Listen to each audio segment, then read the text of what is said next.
Welcome, everybody. I'm Jane Wells of CNBC. Welcome to the new normal and our live stream. How's your 2020 going so far? I'm glad I went to the salon last weekend because that's not happening again for a while. We are in an era of unprecedented change and also opportunity for potentially more productivity, more diversity, more justice, maybe even more profitability. Our panel is going to address all of that tonight, but before we get to them, here's a word from our sponsors. You do not have them represented at the table. You're missing out on the richness of this diversity. More diversity, more gender, more social economic background. And as soon as we start introducing that, I think we're going to see businesses evolve so much faster and better. They tend to not put themselves under that level of scrutiny. And so this is just a shout out to the women is, look, if you have 90% or even 80% of the skills, apply for the job. Latinos have more than $1.5 trillion in spending power in the U.S. That, this is the time where actions have to speak so much louder than words. Open your eyes. Risk is reality. How you manage those risks can change everything. That's where we shine.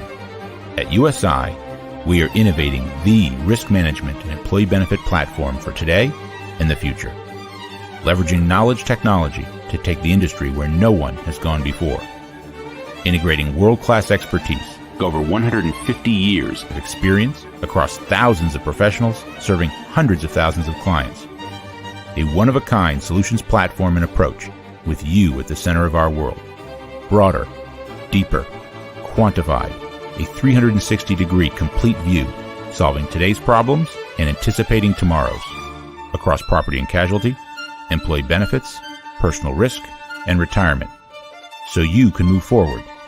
Invest in your business and your employees. Improve workforce health and productivity. Grow your family. Enhance your community. Increase your net worth. Achieve your dreams. Be stronger. Be better.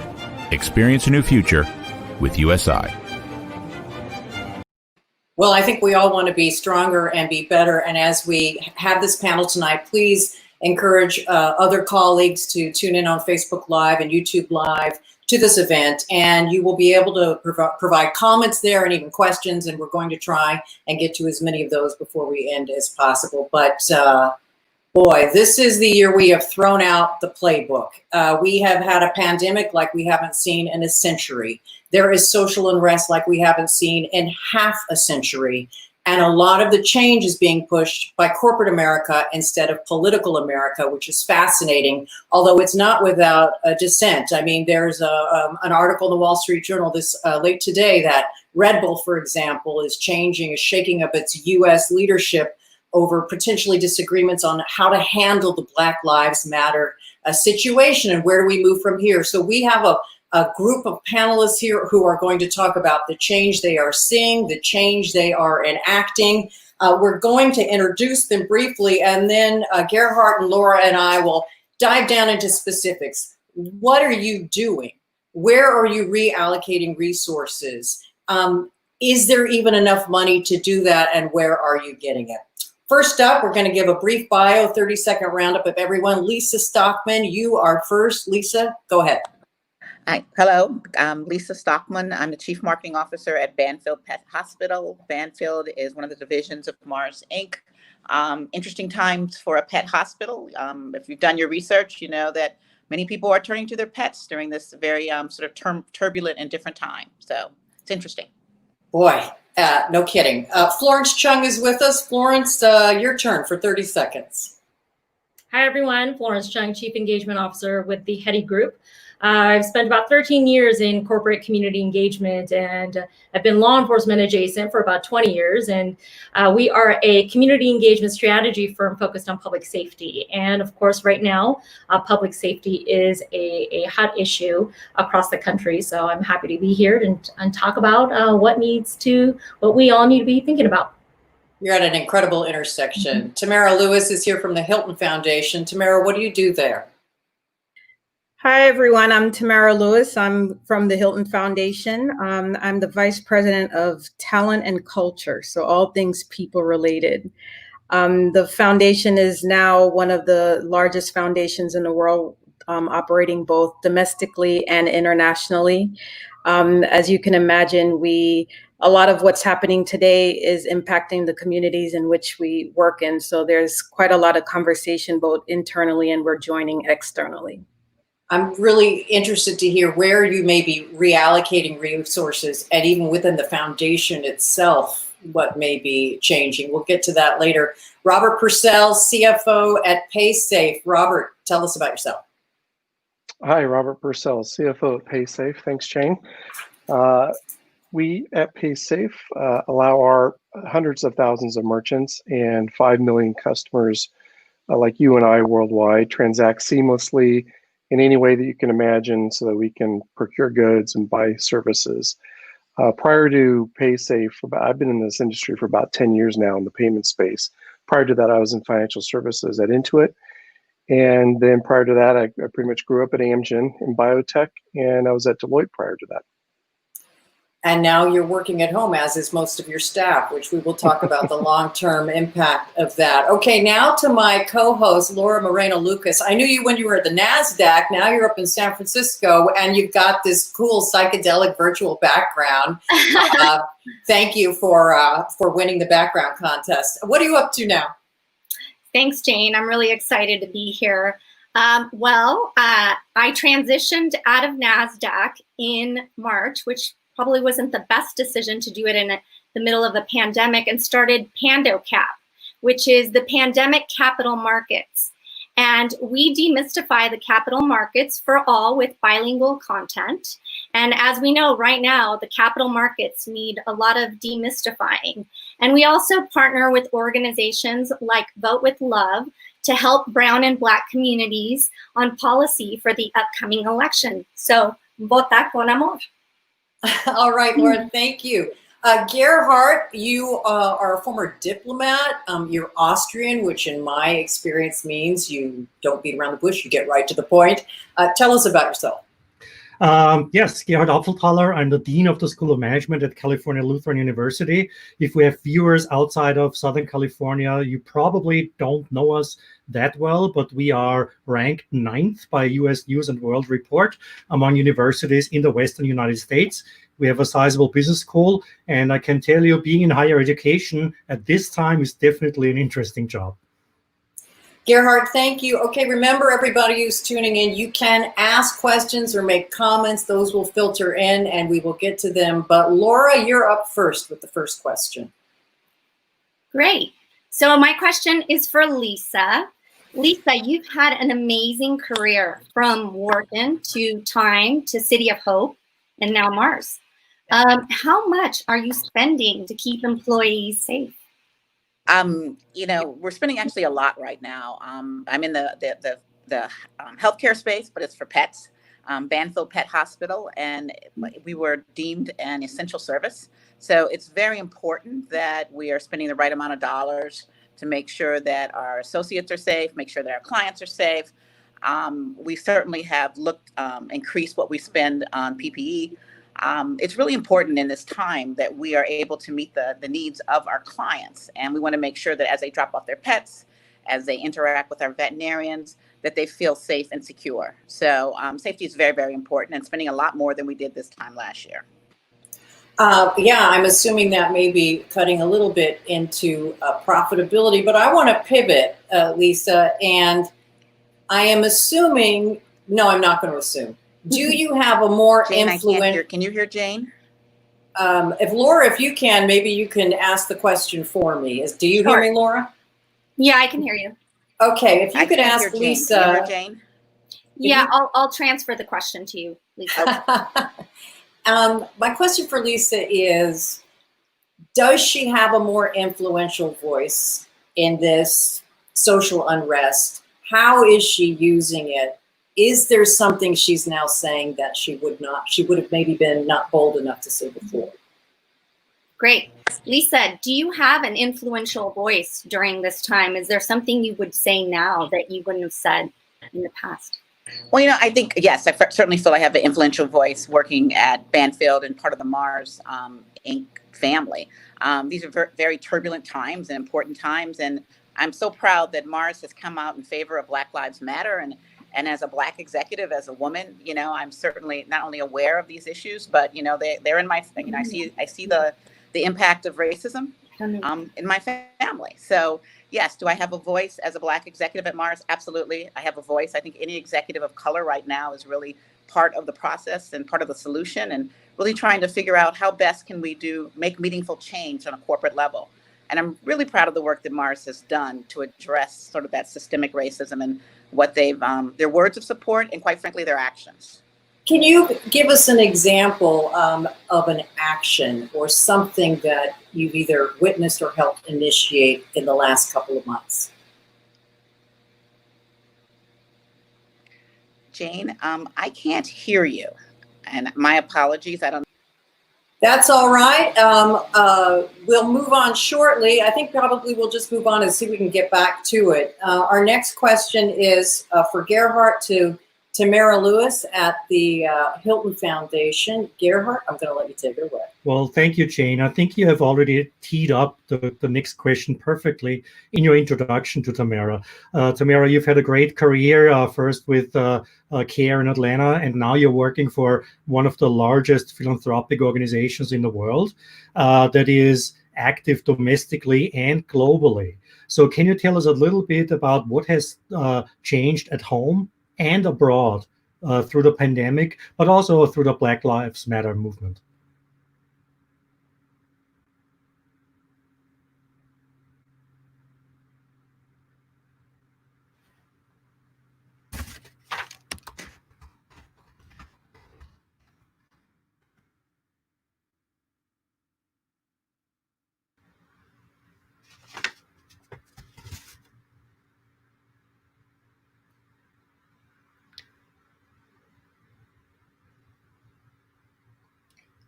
I think we cannot hear Tamara. Not everybody can hear her.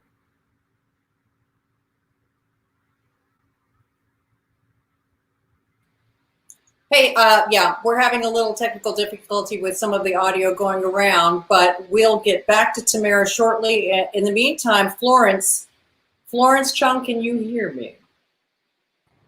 Hi, Jane, I can hear you. Can you hear me? Yes, I can. This is excellent news. So what I'd like to do is talk about the incredible intersection you're at between your experience working with major brands in the past and now with law enforcement and trying to bring them together. Are there new corporate entities that want to engage with law enforcement right now at a time when there's so many calls to defund police? Yeah, that's a great question. I think right now, what we've been seeing is that there are a lot of companies that have been making a lot of public statements, of course, supporting racial injustice or the fight for racial justice and the Black Lives Matter movement. There's also been an outpouring of funding, which will be very, very helpful as we move forward, because there's a long road ahead in terms of addressing race issues in America. I think, one of the roles that companies play is, to give funding. But another thing that we're seeing is that corporations had an opportunity to engage. So be part of the solution. Just not just by giving dollars, but also sharing their various assets. So, as we all know, companies have great employees, they have expertise, and they have best practices in the business world that can really help the law enforcement community as well.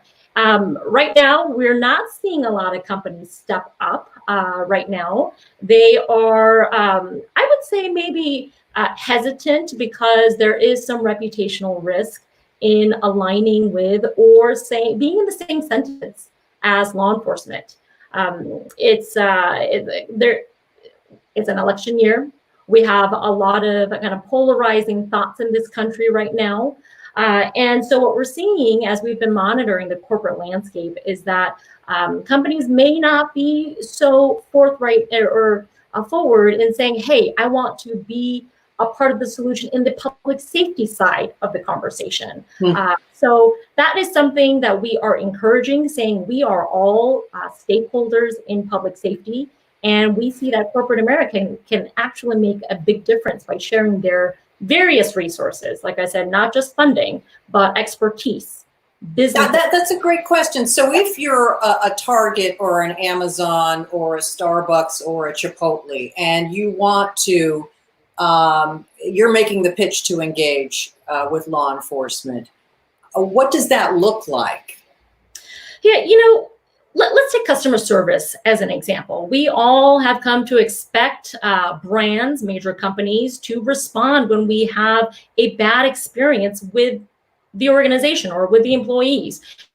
If we send a complaint email or tweet something out, we expect a response, or at the very least, we expect follow-up, right? With police departments, customer service has not been a really big thing that they've been necessarily trained on. So imagine if a company, a brand that is really good at customer service, bottles that up, that training, that culture, that mindset, and then brings it to the policing profession. I mean, that kind of knowledge exchange can make such a big difference within law enforcement. So if you think about things like, maybe an executive mentorship program between corporate CEOs and police chiefs, where they can talk about how to manage their organizations. So I think there's a lot that corporate America can do to contribute to this long journey that police departments are going on right now to change. Is it happening? And what are you hearing from your police, your law enforcement clients that are they open into what is this happening? Yeah, no, not enough. Not enough, and that is our mission. So I'll say that there are a lot of police chiefs that I talk to across the country, and they are open. A lot of the executives want to bring change. They hear society loud and clear, and this is a very big moment that we have in history to bring about a lot of those changes. I think what the general public may not see is that there are so many layers and complexities and challenges to bring that change that the, let's say, police executive or the CEO of the police department may not have under their full kind of power to enact. It takes politicians, elected officials, policy changes, legislation, and the support of the community to make it all happen. So we are trying to encourage corporate America to consider stepping into the public safety conversation as part of their corporate citizenship model, because instead of saying, hey, we're going to withdraw, police departments go fix yourself and then come back, I don't think that's going to work. And so if we can all come together, our motto is we're safer together. How can we partner and contribute to being a part of the solution? And I'm saying corporate America, there's definitely a role to play there. Florence, thank you. For now, I'm going to toss it over to Laura, who has a question for Robert. Hi, Robert. Good to see you. Welcome to the show. We know that the retail industry has been decimated, and COVID has affected tons of small shops. The kind of people that you serve. What's the impact on you and your team at PaySafe, and where do you see this going? Yeah, great question. Can you hear me okay? I can hear you great. Okay, great. Well, I could tell you right out of the gates in the month of March and April, many of the small merchant space industries, whether it's lodging to retail to restaurant, they saw anywhere from a 10% decline to a 90% decline in sales. And I think one of the industries that's probably suffering still the most is probably the hotel, lodging, hospitality, because of the lack of travel that's happening. Retail in particular restaurants have probably fared the best because they were able to pivot very quickly. Some of the things that PaySafe has done for our merchants was to provide them with ways to transact seamlessly without having to exchange either money or credit cards. So we gave them online stores where they may not have had them, propping up things very quickly like that, shipping them equipment where you could just tap your credit card instead of having to dip it in or swipe it, so that there's no touching involved. In fact, something very interesting, I think just today, maybe Jamie Dimon mentioned that some of the more rapid cases of coronavirus are being observed in states where there is the highest card present, meaning you give your card to somebody, versus an online store where you type it in on your computer. So there is a direct correlation there. So we've been trying to help our merchants out the best we can. We've suspended billings in a lot of cases to get them back on their feet and allow them to just breathe a little bit. And we did see a lot of our merchants actually move through that first wave, or you can call it the first part of the first wave. From a people perspective, we actually, because we're technology forward, we were fairly able to move towards a complete remote environment right out of the gates. I remember working from home starting on March 16th, and I haven't been back. And for about 99% of all of our employees, they haven't been back to the office yet. We've slowly reopened in Europe, but nothing here in the US yet. So what do you plan for your employees? What are you going to do for them to keep them safe? Another great question. We are not in any rush to be back in the office. We work very, very well remotely. I think we've got great technology. I don't want to give a shameless plug to anything, but we use MS Teams and it works out great. And in Europe, I think we're allowing our employees to go back, but we're monitoring it on an office by office, country by country basis. We originally planned here in the US to be back by September 1st. We have paused that for obvious reasons that you probably see in the news every day.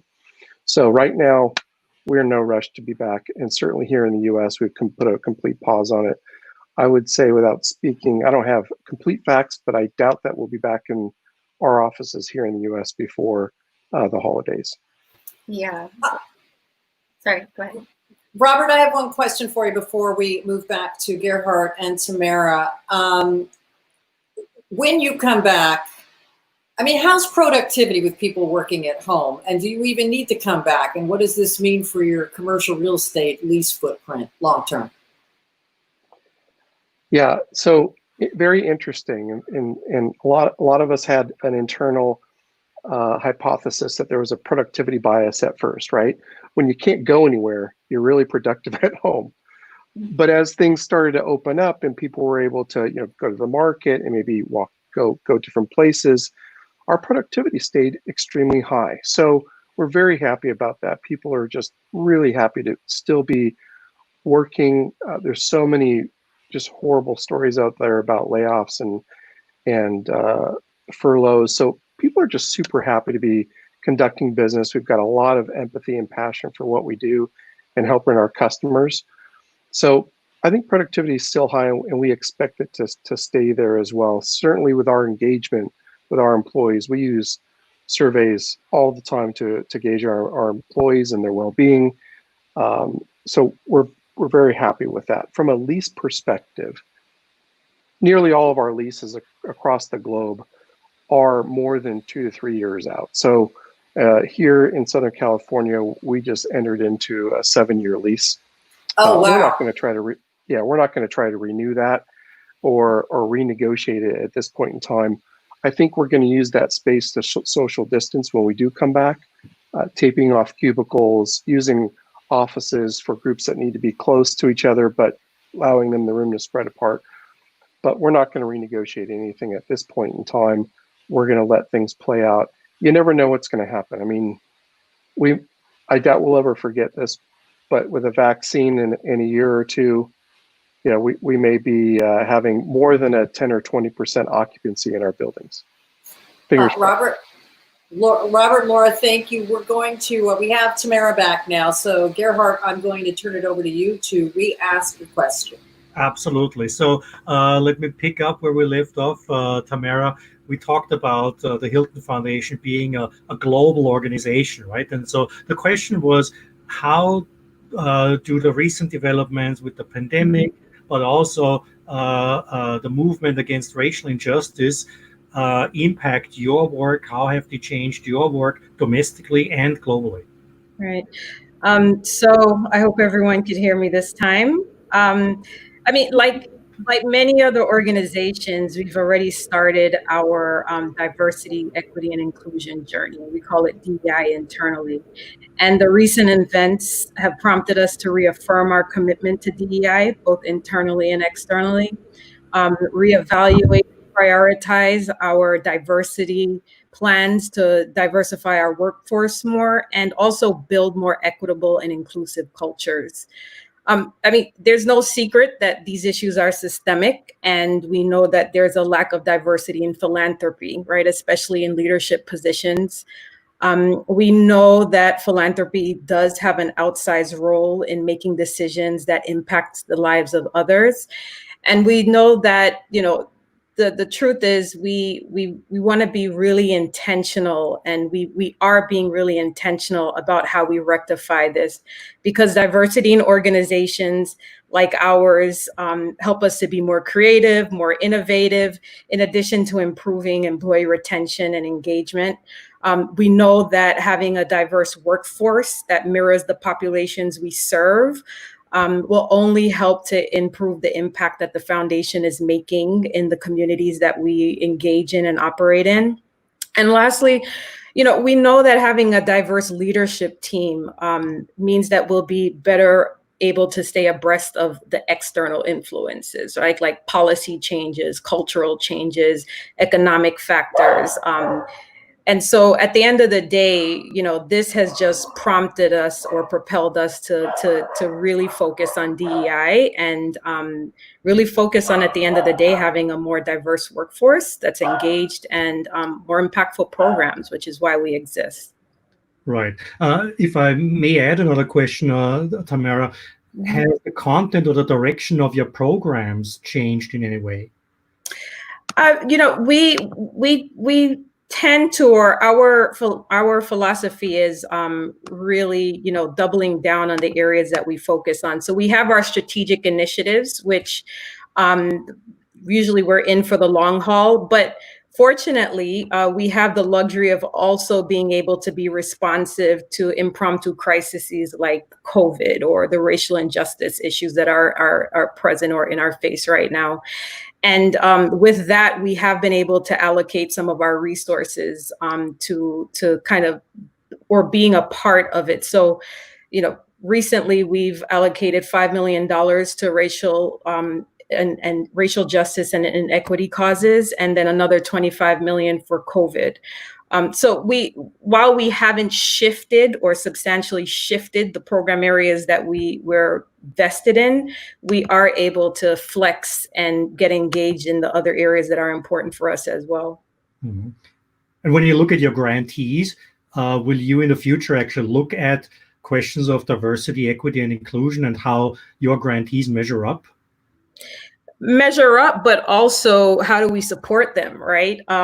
That's one of the benefits of being a philanthropic organization. We have the resources and many times the capacity in-house to help support our grantees on their own respective journeys. So we are, and that is one of the things we're looking at our grantees. We're looking at the areas we service. We're even looking at things that impact our operations, right? Like our vendors and our consultants. And so we're taking a closer look at all aspects of our business as it relates to, DEI. Mm-hmm. Perfect. Jane, back to you. A couple more questions. Can you name a specific new charity or mission that the foundation is funding that you've come across just in the last couple of months? Something new and specific. Something new and specific beyond the 5. So we recently made these decisions to allocate the funding, and this is very recent. So we're in the process right now of doing such. And once we do, it's something that we will be communicating externally. So everyone who is subscribed to the foundation's corporate emails and communications will definitely get the heads up on those as well. And before we move on, within the foundation, what's happening with the gender pay gap? Are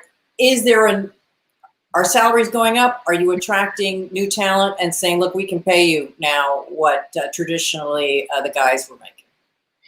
So the good thing is, even before my coming to the foundation has been really intentional about paying equitably internally. So pay parity has been just one of those things that we've paid a lot of attention to and continue to pay a lot of attention to. And in the event that sometimes, things happen just like in any other situation. And if we find that there is something that's a little bit off, and not just gender, but just any other characteristics or qualifying factors, then we have a commitment to ourselves and to our staff to ensure that we rectify that immediately. So.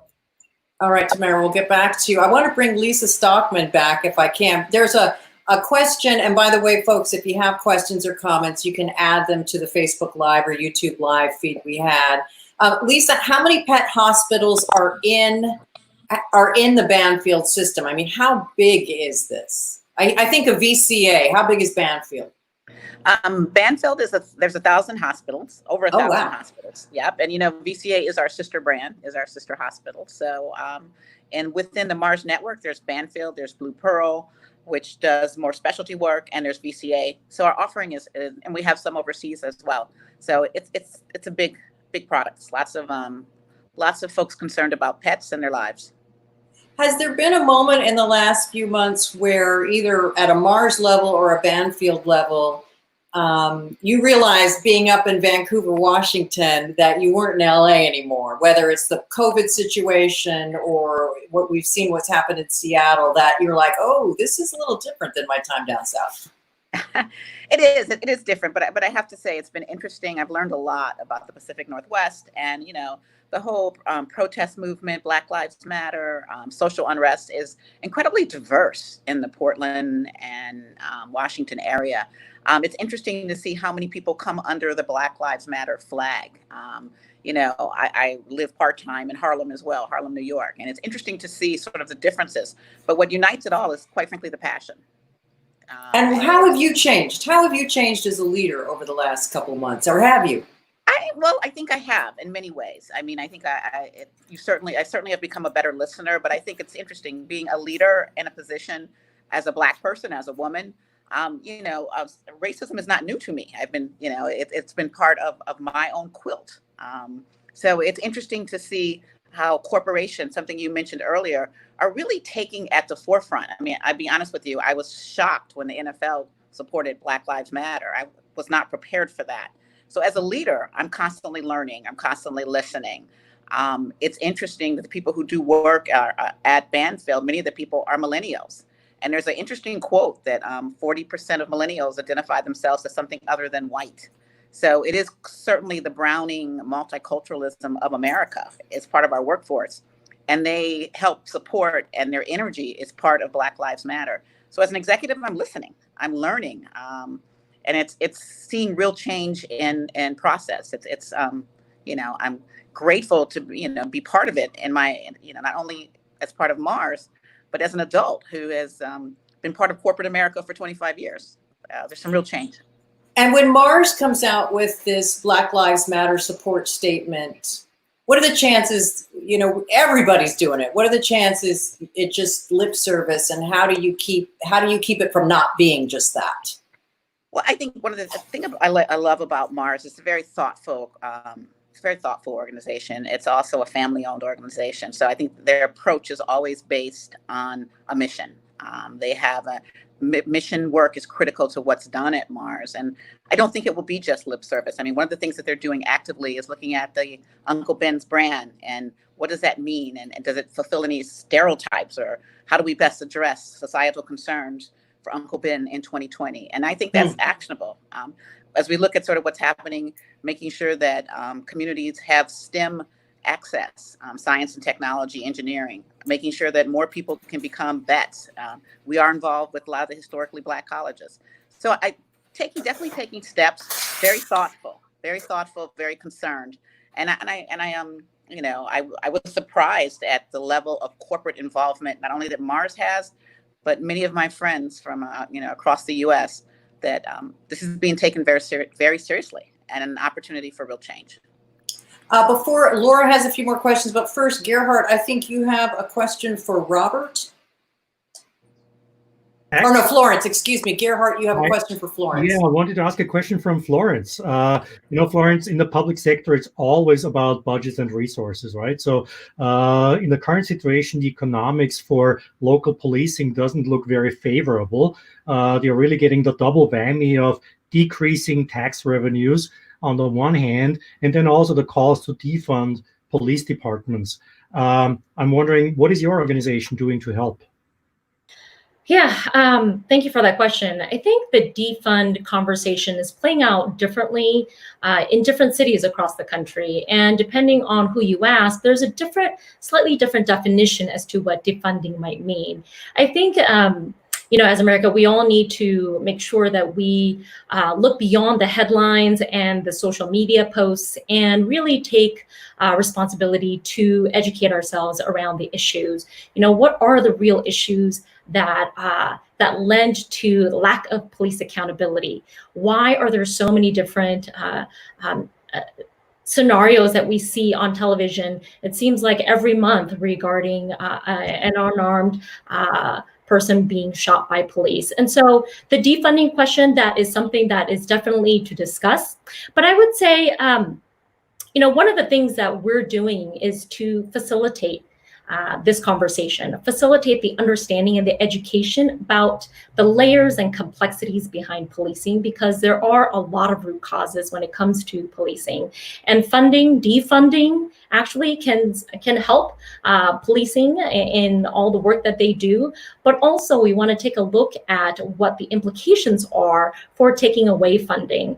And so, you asked what we're doing as an organization. I mean, we just launched a virtual conversation series on the future of public safety so that we can facilitate the education and the conversations that need to take place to really dig into the issues and understand, what does defunding mean? Do I support defunding? Do I not support defunding? What are all the different types of solutions that can be brought to the forefront to help police departments change, reform, and do better? So I would say, the police accountability piece, the police budget piece, those are very complicated issues. And, we're not in the business of police reform, but we are in the business of convening stakeholders so that conversations can happen. And so these virtual conversations are happening all summer with different stakeholder groups, including corporate executives, including student groups across the country. We just had one with a millennial organization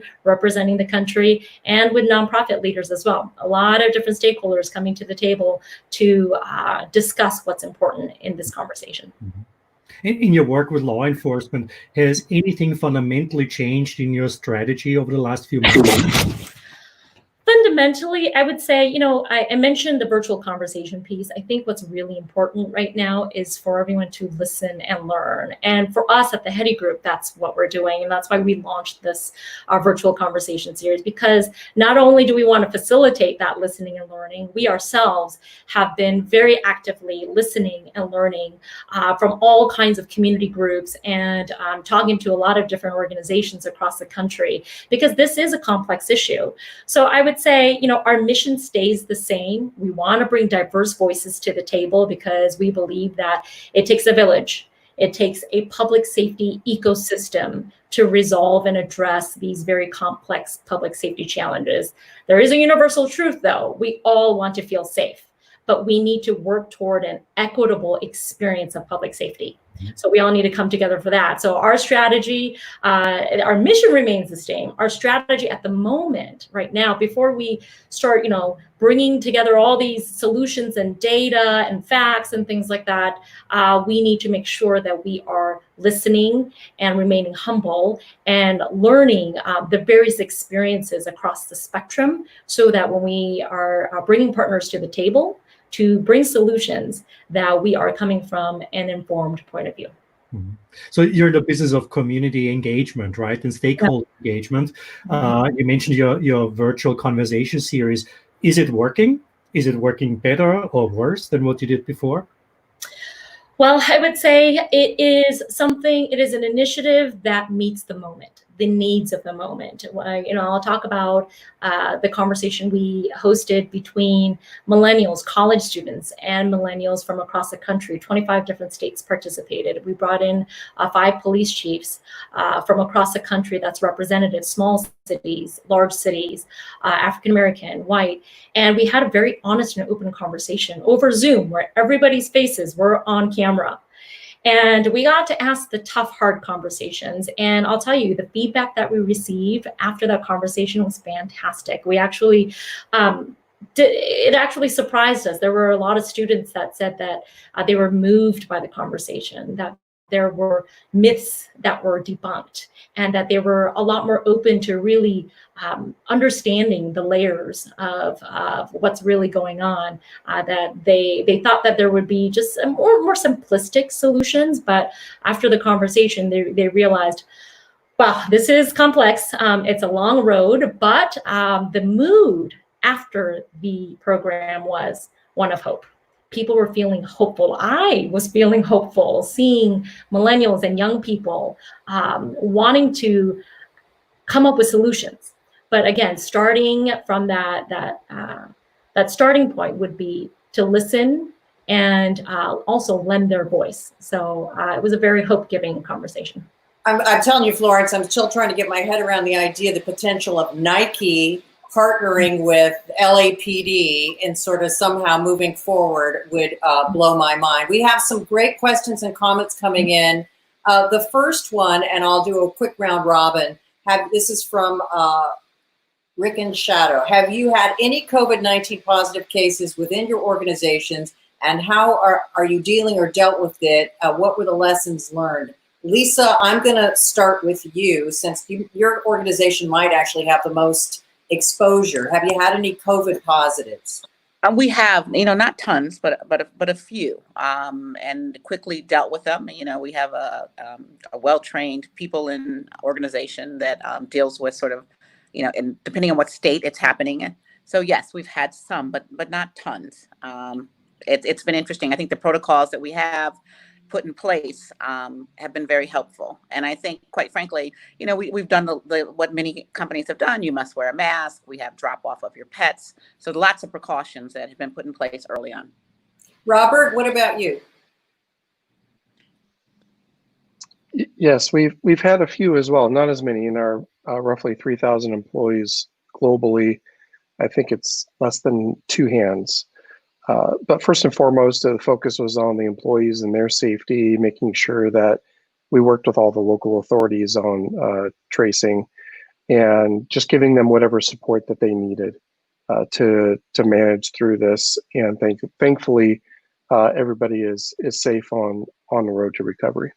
I'm just curious, because masks have become such a political issue. Have you had any resistance among employees to do the safety protocols?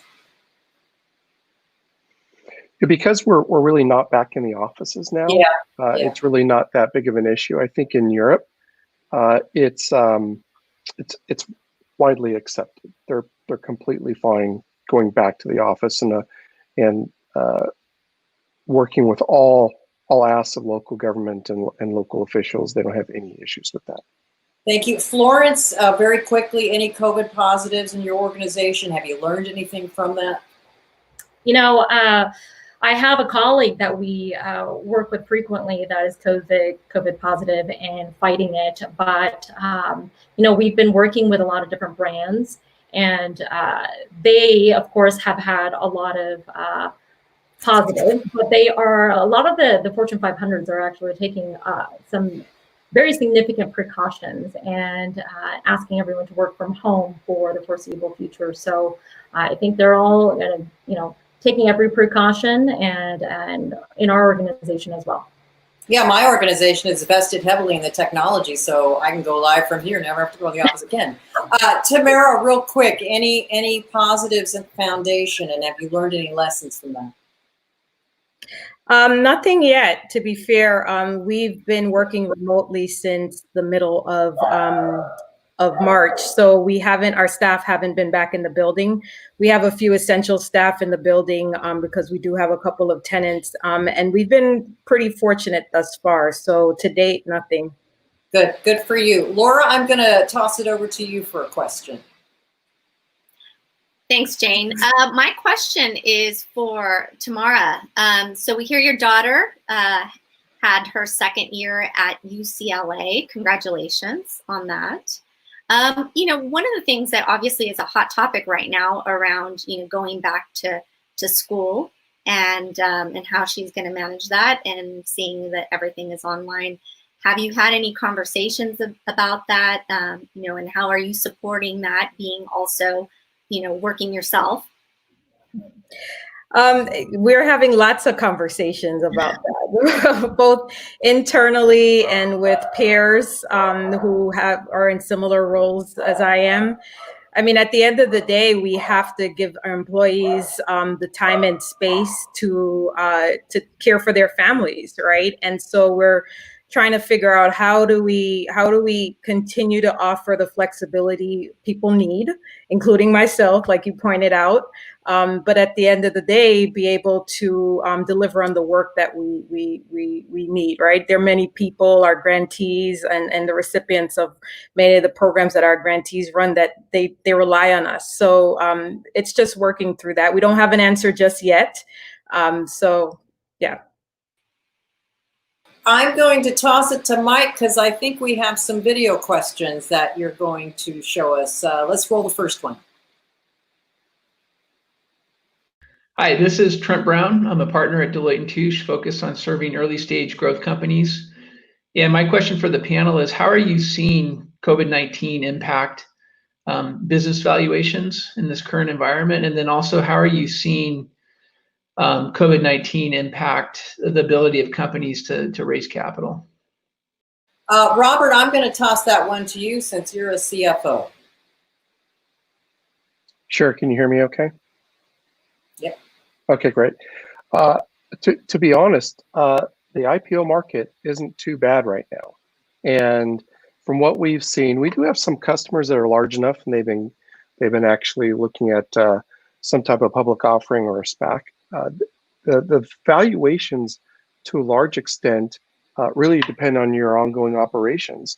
And I think where a lot of companies have come back is they've been able to get back to a place that's not that far from where they were just prior to a lot of the shutdowns. So valuations may have taken a small haircut, but for the most part, they're pretty close to where they were before. Some organizations have had extreme growth in their valuations. For example, look at some food delivery services, right? For example, they've seen a huge boom, and I think a lot of people that are bullish in that area think that those stocks are not going to be coming down anytime soon because of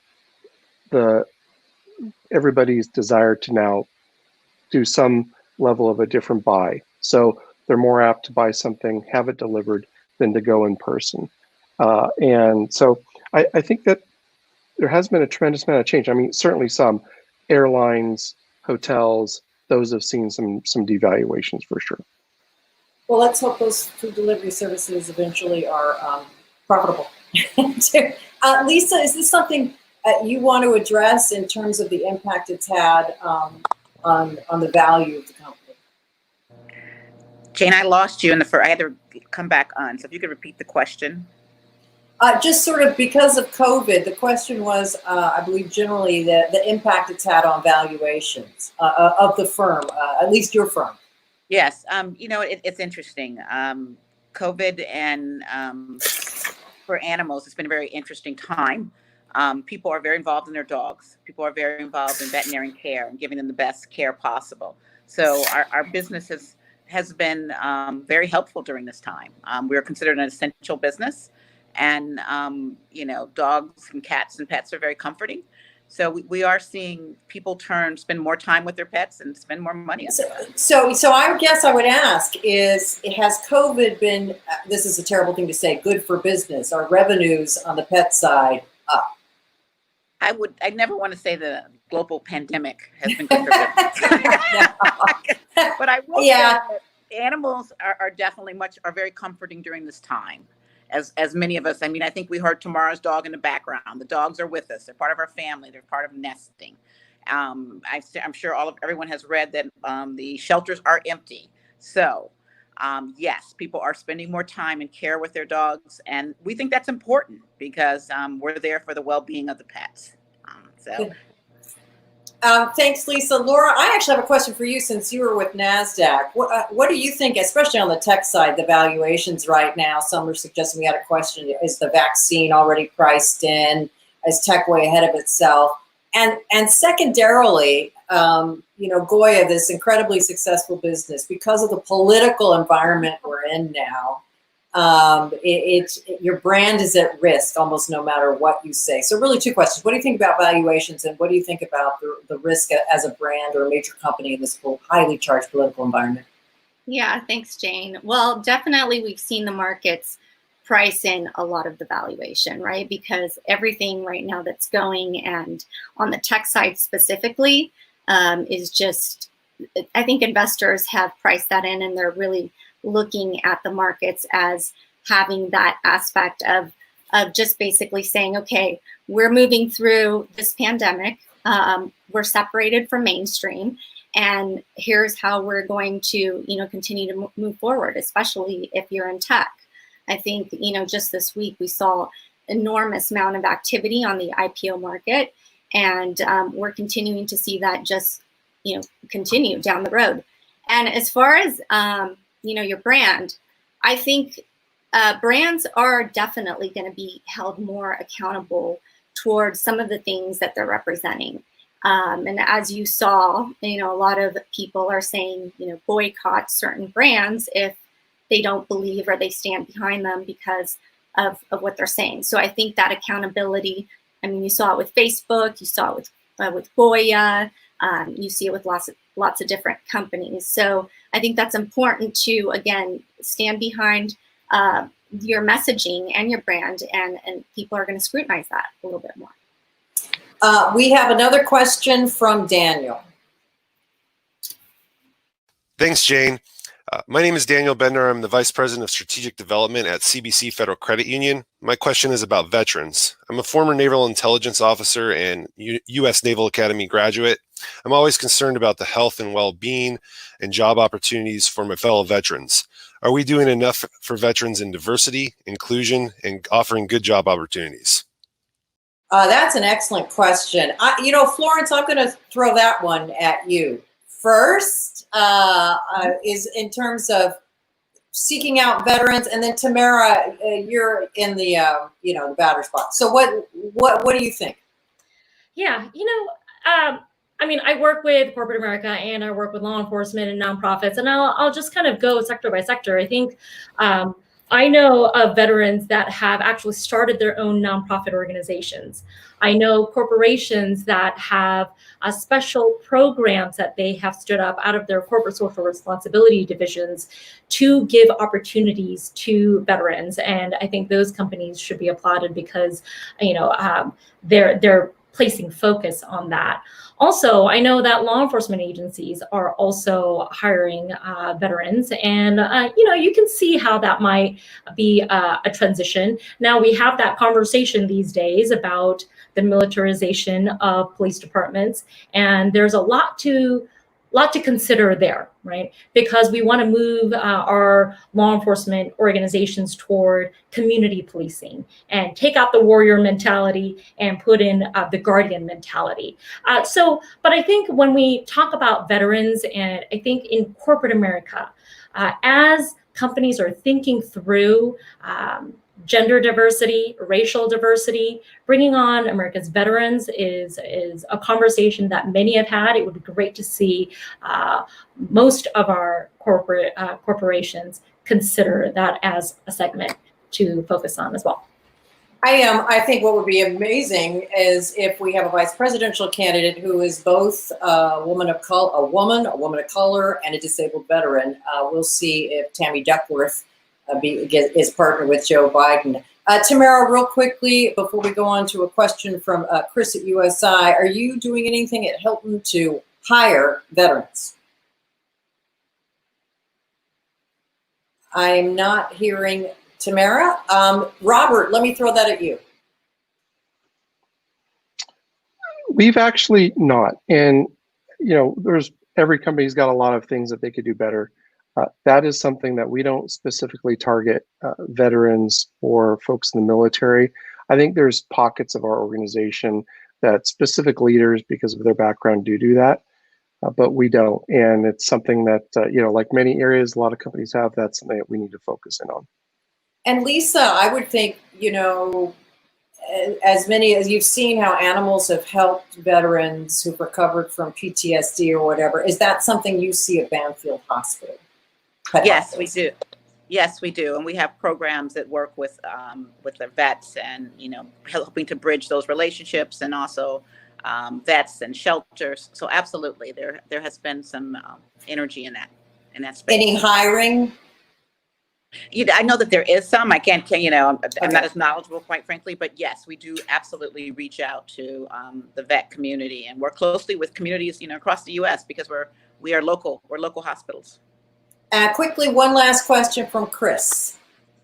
Thank you, Jane. I'm Chris Newman. I'm an employee benefits consultant with USI Insurance. Daniel, first and foremost, thank you for your service. My question for the panel, how have you modified your message of total rewards in a virtual environment? And how do you measure ROI in terms of your overall communication strategy? For example, a call center for employee concerns or mandatory trainings for unconscious bias or diversity. Robert, again, I'm going to throw that one at you because I think it may be most relevant to your business. Yeah, that's a fantastic question. I think on the total rewards, we do issue statements on a regular basis to our employees.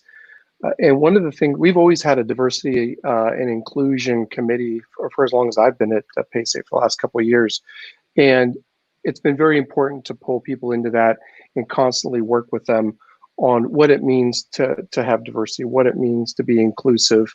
And it's not just of your race or ethnic background. It is education, it is thought, it is industry.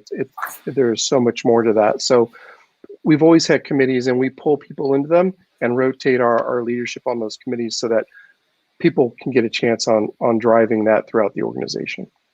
I want to do, as we wrap up here, a final thought from each of you. And Robert, I'll start with you. Has there been something over the last few months, an encounter, an incident that has affected you, maybe changed you as a leader? Robert, you first. Yes, I mean, right on the very prevalent around privilege. I came from a very, I would say, cash poor background growing up. I've always affiliated myself with American Indian because of my father and Eastern Jewish growing up. But I learned very quickly in this environment about privilege, in that I'm still privileged. I work for a white male that speaks English, and most of our organization is English speaking, but there's a lot that aren't. And I happen to be very fortunate with everything I have, and I do have privilege. And it's really, it was a wake-up call for me to do something about it, and look at how I spend my time, my money, the organizations I support, and what I can do to change that, not only in my organization, but in my community, and any way that I possibly can, and to just find time to do it. It's so important. And it was one of those, it was a knock in the head moment where you don't think you're privileged, but you are. Can you give us a little bit more detail? On what I'm doing or my privilege? The knock on the head. Oh, I happen to be sitting at a friend's house in Big Bear on the lake and watching the events unfolding on TV around the riots and the protests. And I looked around and I'm like, there's a lot, I would say there's probably 99% of the people that don't get to experience that. But they're on the streets making a difference, and they're saying what needs to be said. And it was one of those moments I kind of want to just drive home, to be honest with you. It took me back. Robert, thank you. Next, I want to go to Florence. Has there been a moment over the last 4 months that has, 3 months, that just has changed, pivoted you somehow, maybe changed you as a leader? Oh, so much has happened, Jane.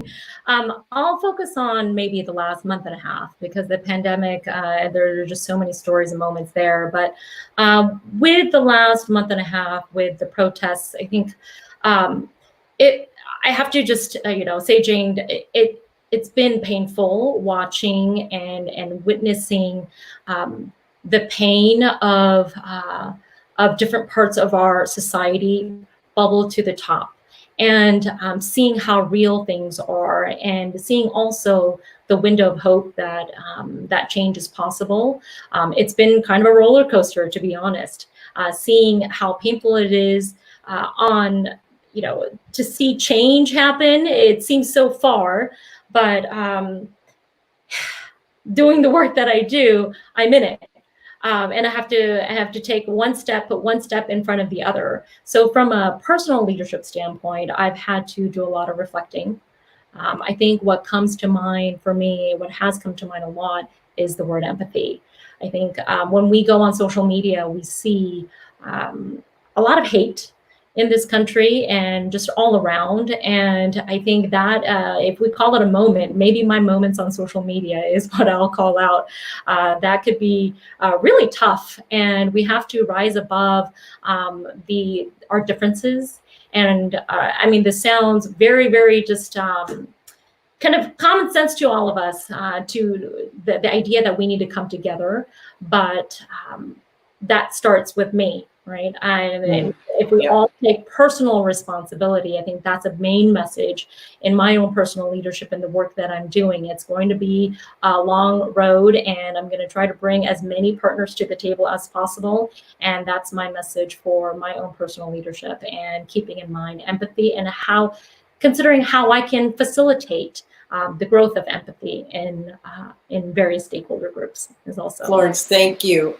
Tamara, what about you? Has there been a moment over the last few months that really stuck with you?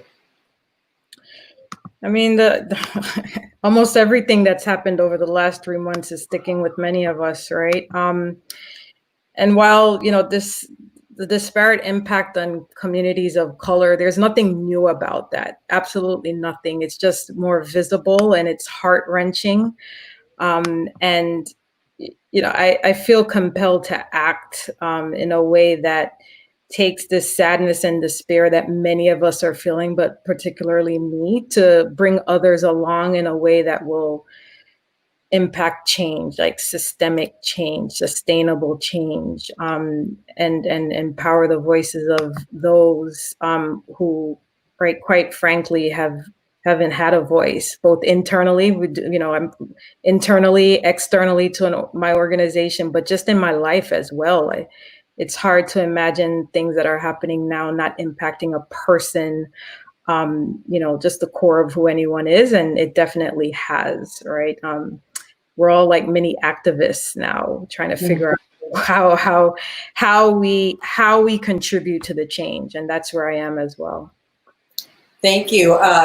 Justice takes action. Lisa, I'm going to let you have the last word on this. Is there a moment in the last few months that really stands out for you or has impacted you? I definitely think, look, the killing of George Floyd certainly impacted me. It impacted me as a person of color, and it impacted me as a mom, a Black woman who's given birth to Black sons. So when he called out for his mom, there was a part of me that just, died, quite frankly. I think it's really important to note that these unarmed people who are being hurt and harmed by the police are not people, they're Black men.